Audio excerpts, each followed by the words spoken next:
5 ఆధ్యాత్మిక శక్తుల గురించి ఇది ఒక సంక్షిప్త విశ్లేషణ. నిబ్బాన మార్గంలో మనల్ని ఆపే అతి పెద్ద శత్రువులు బయట ఉన్నారని మీరు అనుకుంటున్నారా? ఒక బౌద్ధ గ్రంథం ప్రకారం అసలు యుద్ధం మన మనసులోనే జరుగుతోంది. అక్కడ మనల్ని ఎదుర్కొనేది మారా సైన్యం.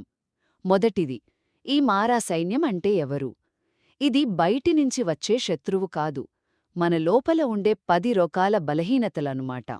ఉదాహరణకు, ఇంద్రియ సుఖాల మీద విపరీతమైన కోరిక, లేదా భిక్షువు జీవితంపై అసంతృప్తి, ఇంకా చెప్పాలంటే బద్ధకం, నిద్రమత్తు, లేదా మన ఆధ్యాత్మిక మార్గంపై మనకే అనుమానం రావడం.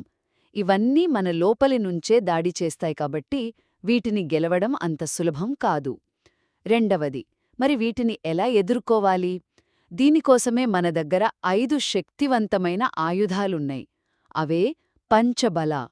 అవేంటంటే శ్రద్ధ, అంటే మన మార్గం మీద బలమైన నమ్మకం; వీర్యం, అంటే చెడు ఆలోచనల్ని తరిమేయడానికి చేసే నిరంతర ప్రయత్నం; సతి, అంటే మనసు దారి తప్పకుండా ఎప్పుడూ మేల్కొని ఉండటం; సమాధి, అంటే మనసు యొక్క స్థిరత్వం; చివరిగా ప్రజ్ఞ, అంటే వాస్తవాన్ని గ్రహించే జ్ఞానం.